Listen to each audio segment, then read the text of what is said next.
Hey guys, welcome back to my YouTube channel. My name is Shubham. आप देख रहे हो टेक बी शुभम। मोतीलाल ओसवाल ने अपना एक नया एनएफओ लॉन्च किया है, जिस एनएफओ का नाम है मोतीलाल ओसवाल मैन्युफैक्चरिंग फंड।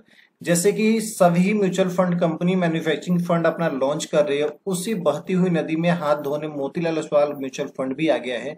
तो इस फंड के बारे में हम पूरी डिटेल जानेंगे, बताएंगे कि इस फंड में आपको इन्वेस्टमेंट करना चाहिए नहीं करना चाहिए। ये भी बताएंगे कि और भी एग्जिस्टिंग ऑलरेडी मैन्युफैक्चरिंग फंड है जो मार्केट में, वो कैसा रिटर्न दिया हुआ है और इस फंड से हम कितना रिटर्न एक्सपेक्ट कर सकते हैं। मेरा ओपिनियन क्या है इस फंड को लेकर, सारी जानकारी हम आपको इस वीडियो में देने वाले हैं, वो भी सिंपल लैंग्वेज में। तो वीडियो को लास्ट तक जरूर देखना। तो चलिए सबसे पहले जानते हैं कि एनएफओ कब से अवेलेबल है और कब तक अवेलेबल है। 19 जुलाई 2024 से लेकर 2 अगस्त 2024 के बीच में अवेलेबल है। इस बीच में अगर आप एनएफओ के लिए अप्लाई करोगे तो आपको एक एनएवी 10 रुपए में मिलने वाली है। तो चलिए जानते हैं इस फंड के बारे में और भी डिटेल। उससे पहले बता दूं, चैनल पे नए हो तो चैनल को सब्सक्राइब करके बगल के बेल आइकन को जरूर दबा लेना, क्योंकि इस चैनल पे हम आपके लिए लेकर आते हैं पर्सनल फाइनेंस, बैंकिंग और म्यूचुअल फंड से रिलेटेड वीडियो। सबसे पहले जानते हैं इस फंड का बेंचमार्क। इस फंड का जो बेंचमार्क है Nifty India manufacturing total return index है। तो यानी कि इस फंड का जो फ्यूचर का ग्रोथ कैसा होने वाला है, कितना रिटर्न देगा,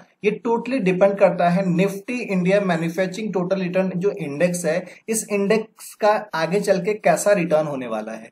तो उसको समझने के लिए सबसे पहले हम इस वाले इंडेक्स को समझते हैं। उससे पहले जानते हैं कि इस फंड में अगर आप मिनिमम अगर एसआईपी करना चाहते हो या लमसम से अगर आप इन्वेस्टमेंट करना चाहते हो तो मिनिमम आप 500 रुपीज से आप इन्वेस्टमेंट स्टार्ट कर सकते हो। तो चलिए इस फंड को समझने के लिए हम समझते हैं Nifty India manufacturing total return index को, फिर हम आपको बताएंगे कि इस फंड में आपको इन्वेस्टमेंट करना चाहिए नहीं करना चाहिए, एग्जिस्टिंग ऑलरेडी जो मैन्युफैक्चरिंग फंड है उसका परफॉर्मेंस क्या है। उसके बाद सबसे पहले समझो ये फंड हाउस का फ्यूचर का प्लान इस फंड को लेकर।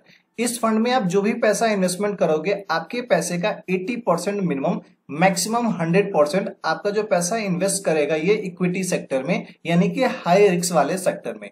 बाकी अगर उसको लगता है कि ज्यादातर मार्केट वोलेटाइल होने वाला है तो आपका पैसा ऐसे ये नहीं है कि पूरा 100% इक्विटी में इन्वेस्टमेंट होगा।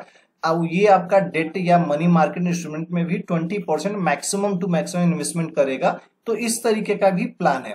लेकिन आप ये समझ के चलो, ये जो फंड है वो हाई रिस्क कैटेगरी का फंड है, तो हाई रिस्क हाई रिवॉर्ड वाला सिस्टम है। तो चलिए अब हम समझते हैं Nifty India manufacturing total return index को, कि इसका फ्यूचर का रिटर्न क्या है, जो हमारा रेगुलर जो निफ्टी 50 है, निफ्टी 500 है, उसके रिटर्न क्या है। सभी को कंपेयर करते हैं, रिटर्न देखते हैं किसका ज्यादा अच्छा है। आपके सामने एक कंपेयर का चार्ट दिख रहा होगा, जहां पे हमने ब्लू कलर से दिखाया है Nifty India manufacturing total return index को, और निफ्टी 500 यानी कि इंडिया के टॉप 500 कंपनीज को हल्का नीला से दिखाया है, और जो निफ्टी 50 का जो रिटर्न है उससे हल्का नीला से दिखाया है।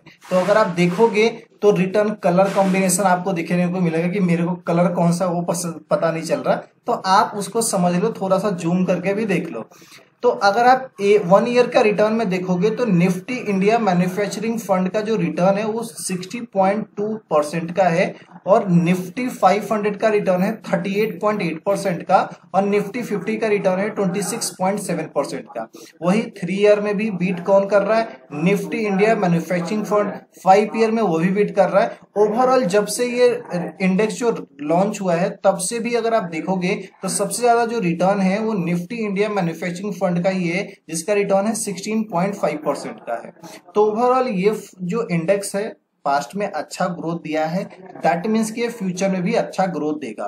तो चलिए हम जानते हैं इस फंड को लेकर मेरा क्या ओपिनियन है, और इस जो भी ऑलरेडी एग्जिस्टिंग जो मैन्युफैक्चरिंग फंड है उसका क्या रिटर्न है, और हम इस फंड से कितना रिटर्न एक्सपेक्ट कर सकते हैं। तो जैसे कि मार्केट में जो लॉन्ग टाइम से जो चल रहा फंड है वो है आईसीआईसीआई पोटेंशियल का मैन्युफैक्चरिंग फंड है, जिसका 5 ईयर के रिटर्न देखा जाए तो 29.80% का है।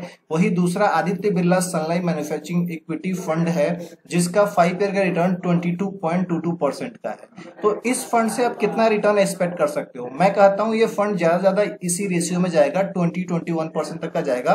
लेकिन अगर आप 5 ईयर का रिटर्न एक्सपेक्ट करते हो तो आप 18 to 19 कर लो, उससे ज्यादा मत करना, क्योंकि कम एक्सपेक्ट करोगे ज्यादा मिलेगी तो खुशी मिलता है, और ज्यादा एक्सपेक्ट करो कम मिले तो दुख मिलता है।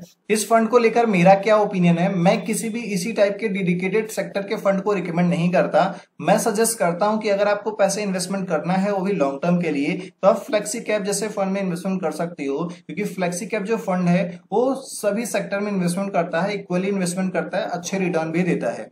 तो अगर आपको इस टाइप के फंड में इन्वेस्टमेंट करनी है तो आप अपने लेवल पे रिसर्च करके आप इन्वेस्टमेंट करना, या अपने फंड मैनेजर से एडवाइस लेने के बाद ही करना।